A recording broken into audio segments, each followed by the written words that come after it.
Josué, chapitre 6. Jéricho était fermé, barricadé devant les Israélites. Personne n'en sortait et personne n'y entrait. L'Éternel dit à Josué, Regarde, je livre entre tes mains Jéricho et son roi, ainsi que ses vaillants soldats. Faites le tour de la ville, vous tous les hommes de guerre. Faites une fois le tour de la ville. Tu agiras ainsi pendant 6 jours.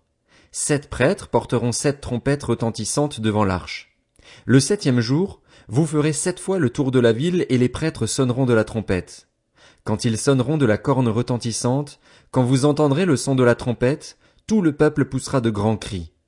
Alors la muraille de la ville s'écroulera et le peuple montera à l'attaque, chacun devant soi. Josué, fils de Nun, appela les prêtres et leur dit, Portez l'arche de l'alliance et que 7 prêtres portent 7 trompettes retentissantes devant l'arche de l'Éternel. Puis il dit au peuple, Marchez, faites le tour de la ville et que les hommes équipés passent devant l'arche de l'Éternel. Lorsque Josué eut parlé au peuple, les 7 prêtres qui portaient les 7 trompettes retentissantes devant l'Éternel se mirent en marche et sonnèrent de la trompette. L'arche de l'alliance de l'Éternel allait à leur suite. Les hommes équipés marchaient devant les prêtres qui sonnaient de la trompette et l'arrière-garde suivait l'arche. Pendant la marche, on sonnait de la trompette. Josué avait donné cet ordre au peuple, vous ne crierez pas, vous ne ferez pas entendre votre voix et il ne sortira pas un mot de votre bouche jusqu'au jour où je vous dirai, poussez des cris. Alors vous pousserez des cris. L'arche de l'Éternel fit le tour de la ville. Elle fit une fois le tour, puis on rentra dans le camp et l'on y passa la nuit. Josué se leva de bon matin et les prêtres portèrent l'arche de l'Éternel. Les 7 prêtres qui portaient les 7 trompettes retentissantes devant l'arche de l'Éternel se mirent en marche et sonnèrent de la trompette. Les hommes équipés marchaient devant eux et l'arrière-garde suivait l'arche de l'Éternel. Pendant la marche, on sonnait de la trompette. Ils firent une fois le tour de la ville, le 2e jour, puis ils retournèrent dans le camp. Ils agirent de même pendant 6 jours. Le 7e jour, ils se levèrent de bon matin dès l'aurore, et ils firent de la même manière 7 fois le tour de la ville. Ce fut le seul jour où ils firent 7 fois le tour de la ville. La 7e fois, comme les prêtres sonnaient de la trompette, Josué dit au peuple, Poussez des cris, car l'Éternel vous a livré la ville. La ville sera vouée à l'Éternel, elle et tout ce qui s'y trouve. Mais on laissera la vie à Rahab, la prostituée, et à tous ceux qui seront avec elle dans sa maison, parce qu'elle a caché les messagers que nous avions envoyés. Seulement, gardez-vous bien de toucher à ce qui sera voué à la destruction.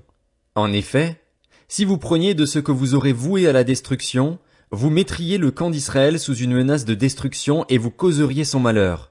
Tout l'argent et tout l'or, tous les objets en bronze et en fer seront consacrés à l'Éternel et entreront dans le trésor de l'Éternel. Le peuple poussa des cris et les prêtres sonnèrent de la trompette. Lorsque le peuple entendit le son de la trompette, il poussa de grands cris et la muraille s'écroula. Le peuple monta dans la ville, chacun devant soi. Ils s'emparèrent de la ville et vouèrent à la destruction, en le passant au fil de l'épée, tout ce qui s'y trouvait, hommes et femmes, enfants et vieillards, jusqu'aux bœufs, aux brebis et aux ânes. Josué dit aux 2 hommes qui avaient exploré le pays, Entrez dans la maison de la femme prostituée et faites-en sortir cette femme et tous les siens, comme vous le lui avez juré.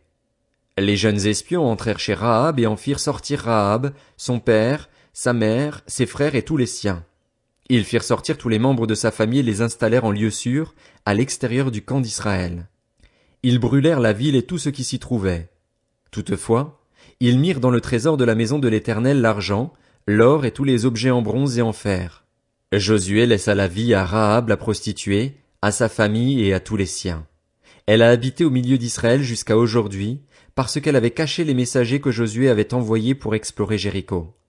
Ce fut alors que Josué jura, Maudit soit devant l'Éternel l'homme qui se lèvera pour reconstruire cette ville de Jéricho. Il en jettera les fondations au prix de son fils aîné et il en posera les portes au prix de son plus jeune fils. L'Éternel fut avec Josué et l'on parla de lui dans tout le pays. Josué, chapitre 7. Les Israélites commirent un acte d'infidélité au sujet des biens voués à la destruction. Akan, fils de Carmi, petit-fils de Zabdi et descendant de Zérar, de la tribu de Juda, prit des biens ainsi consacrés, et la colère de l'Éternel s'enflamma contre les Israélites. De Jéricho, Josué envoya des hommes vers Haï, qui est situé près de Beth-Aven, à l'est de Béthel. Il leur dit, Montez explorer le pays. Ces hommes montèrent explorer Haï. De retour vers Josué, ils lui dirent, « Il est inutile de faire monter tout le peuple à l'attaque, 2000 ou 3000 hommes suffiront pour battre Haï. Ne donne pas cette fatigue à tout le peuple, car eux sont en petit nombre. » Ainsi, 3000 hommes environ se mirent en marche, mais ils prirent la fuite devant les habitants d'Haï.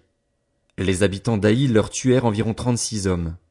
Ils les poursuivirent depuis la porte de la ville jusqu'à Shebarim et les battirent à la descente.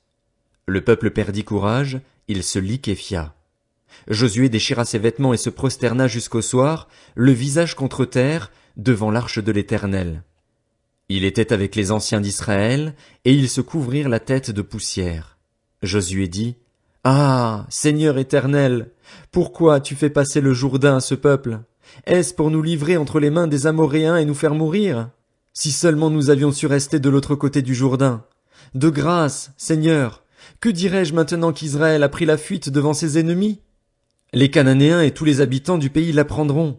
Ils nous encercleront et feront disparaître notre nom de la terre.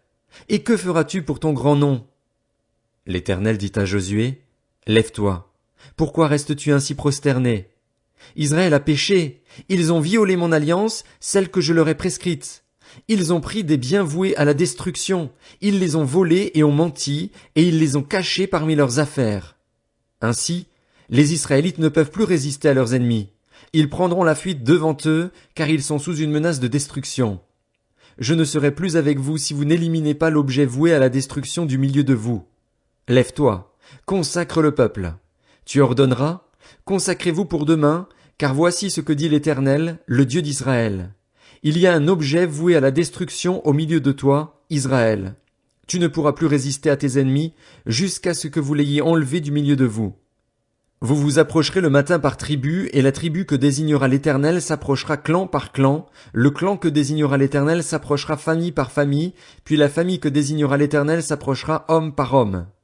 Celui qui sera désigné comme ayant pris des biens voués à la destruction sera brûlé au feu, lui et tout ce qui lui appartient, pour avoir violé l'alliance de l'Éternel et commis un acte odieux en Israël. Josué se leva de bon matin. Il fit approcher Israël par tribu, et la tribu de Juda fut désignée. Il fit approcher les clans de Juda, et le clan de Tsérar fut désigné. Il fit approcher le clan de Tsérar, famille par famille, et Zabdi fut désigné.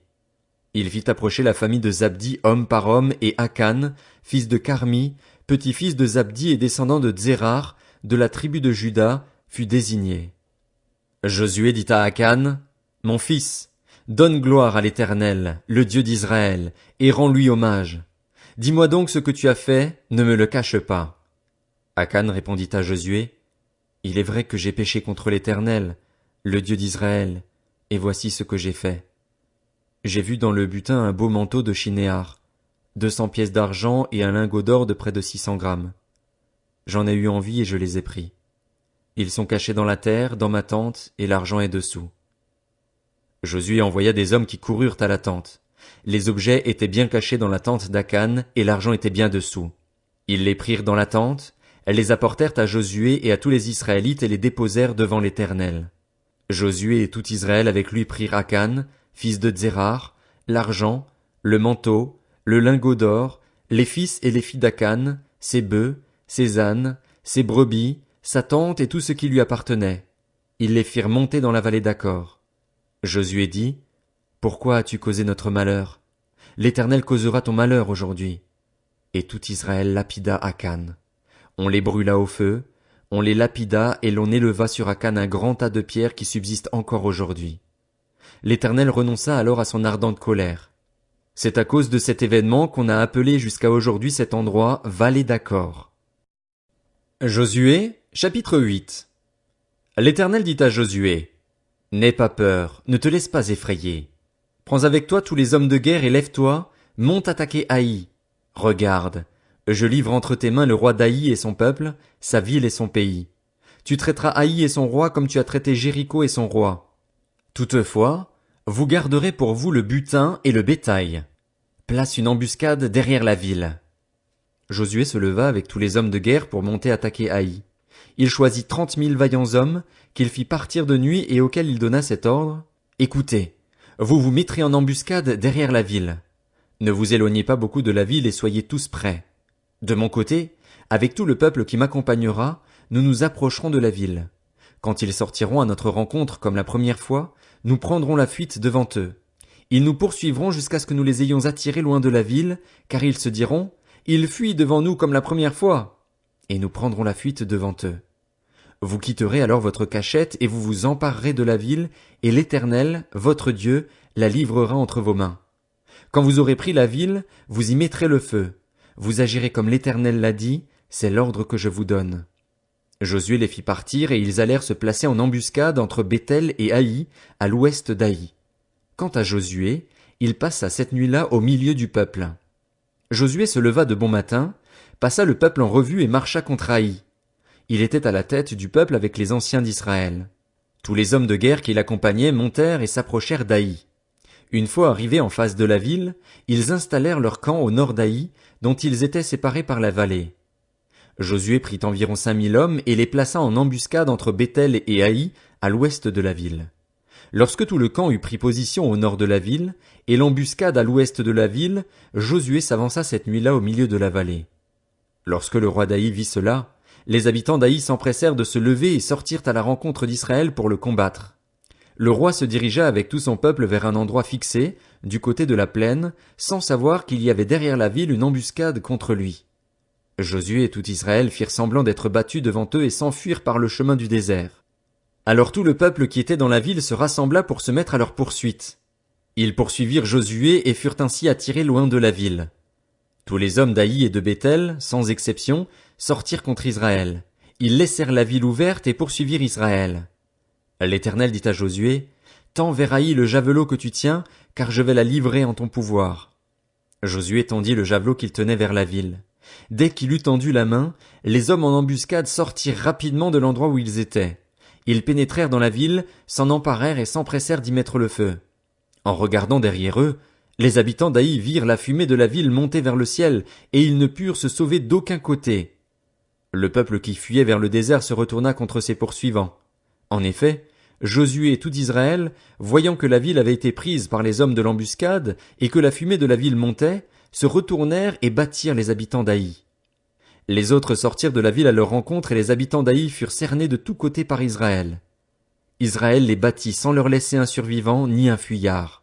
Ils prirent le roi d'Haï vivant et l'amenèrent à Josué. Lorsqu'Israël eut fini de tuer tous les habitants d'Haï dans la campagne, dans le désert où ceux-ci l'avaient poursuivi, en les passant jusqu'au dernier au fil de l'épée, tout Israël revint vers Haï et la frappa du tranchant de l'épée. Il y eut au total 12 000 personnes tuées ce jour-là, hommes et femmes confondus, tous habitants d'Haï. Josué ne retira pas la main qu'il tenait tendue avec le javelot tant que tous les habitants ne furent pas exterminés. Toutefois, Israël garda pour lui le bétail et le butin de cette ville, conformément à l'ordre que l'Éternel avait donné à Josué. Josué brûla Haï et en fit pour toujours un tas de ruines qui subsistent encore aujourd'hui. Il fit pendre le roi d'Haï à une potence et l'y laissa jusqu'au soir. Au coucher du soleil, Josué ordonna qu'on descende son cadavre du bois. On le jeta à l'entrée de la ville et l'on éleva sur lui un grand tas de pierres qui subsistent encore aujourd'hui. Alors Josué construisit un autel en l'honneur de l'Éternel, le Dieu d'Israël, sur le mont Ébal, comme Moïse, le serviteur de l'Éternel, l'avait ordonné aux Israélites. Il le construisit en respectant ce qui est écrit dans le livre de la loi de Moïse. C'était un autel en pierre brute, qu'on ne travailla pas avec le fer. Ils y offrirent des holocaustes à l'Éternel et ils présentèrent des sacrifices de communion. Là, Josué écrivit sur les pierres une copie de la loi que Moïse avait écrite devant les Israélites. Tout Israël, avec ses anciens, ses officiers et ses juges, se tenait des deux côtés de l'arche, devant les prêtres, les Lévites, qui portaient l'arche de l'alliance de l'Éternel. Les étrangers, comme les Israélites de naissance, étaient là, une moitié du côté du mont Garizim, l'autre moitié du côté du mont Ébal, conformément à l'ordre qu'avait précédemment donné Moïse, le serviteur de l'Éternel, pour bénir le peuple d'Israël.